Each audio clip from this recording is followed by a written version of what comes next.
The weight of the past. Julia stood at the doorway of her childhood home, an old two-story house at the edge of the small town where she grew up. The faded white paint, the creaking wooden steps, and the overgrown garden all whispered memories of a past she had tried to leave behind. Her fingers nervously played with the straps of her purse as she took a deep breath and walked inside. The air was thick with the scent of old books and musty curtains, just as she remembered. Every corner of this house seemed to hold a piece of her childhood, both the good and the bad. She hadn't been here in years, not since her mother had passed away. But now, after receiving a letter from her father, she had no choice but to return. Her father, Edward, sat in his favorite armchair by the window, staring out at the quiet street. He was older, frilier, his once strong frame reduced to a thin silhouette against the afternoon light. He didn't turn when she entered, but she knew he was aware of her presence. His hands rested on his lap, the fingers gnarled and worn, much like the house that had aged with him. "Julia," he finally said, his voice soft, almost unsure. "Dad," she replied, standing awkwardly in the middle of the living room. She wasn't sure how to begin, or even why she was here after all these years. The silence between them had stretched on for too long. But the letter had been clear. He wanted to see her, to talk, to make amends. "I wasn't sure you'd come," he said, finally turning his gaze towards her. His eyes, once sharp and commanding, were now tired and filled with a sadness that mirrored her own. "I wasn't sure either," she admitted, placing her purse on the floor and sitting on the edge of the couch, far from where he sat.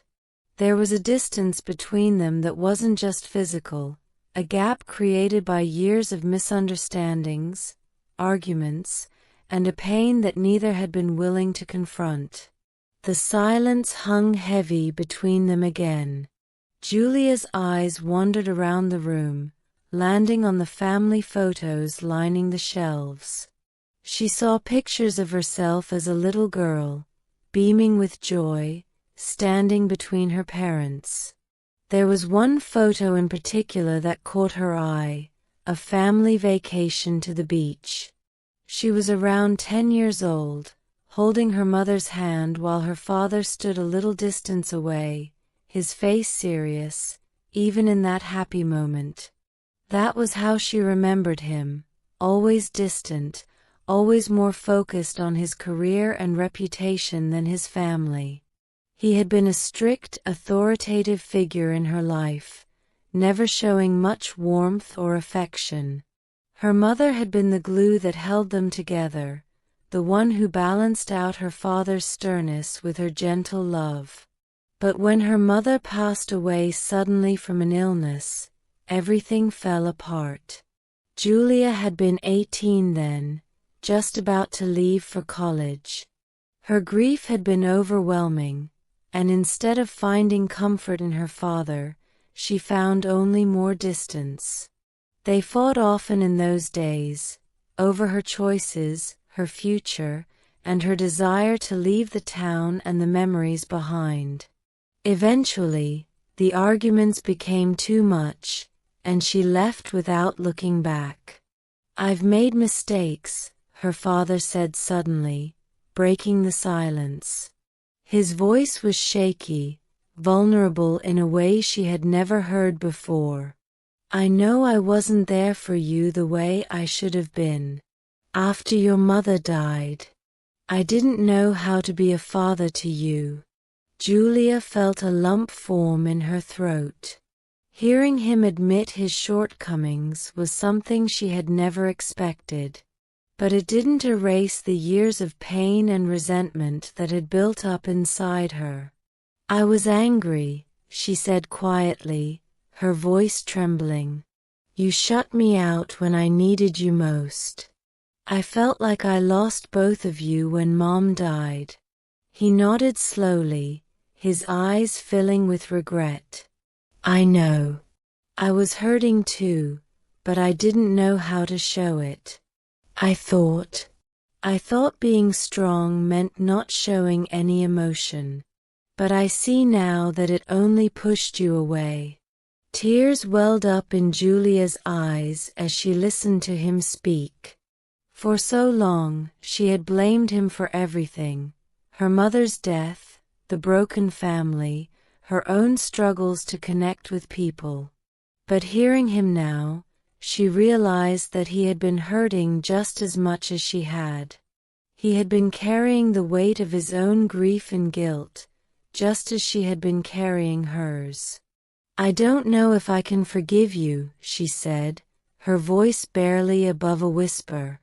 It's been so long, and I don't know how to let go of all the pain. Her father nodded again, his expression filled with understanding. I don't expect you to. I just wanted you to know that I'm sorry. I'm sorry for all the years we lost, for not being the father you needed. I just wanted a chance to say that.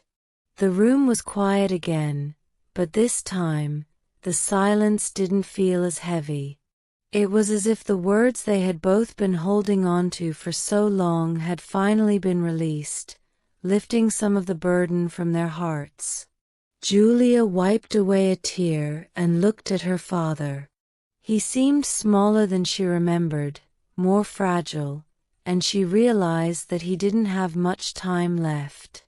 The years they had lost couldn't be regained, but maybe, just maybe, they could salvage what little time they had left.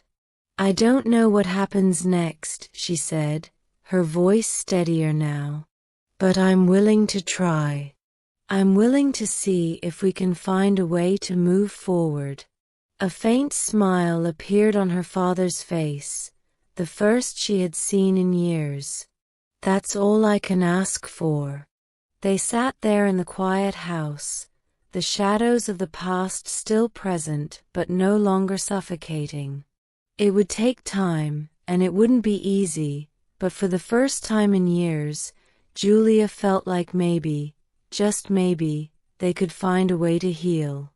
As she stood to leave, her father called out to her one last time. Thank you for coming. Julia paused at the door, her heart heavy but lighter than it had been when she first arrived. I'm glad I did. And with that, she stepped out of the house, leaving behind the weight of the past and stepping into a future that, while uncertain, was no longer filled with the shadows of unspoken words. Thank you for listening. Like, subscribe, and share our channel Magic Mingle with your friends to enjoy more magical stories.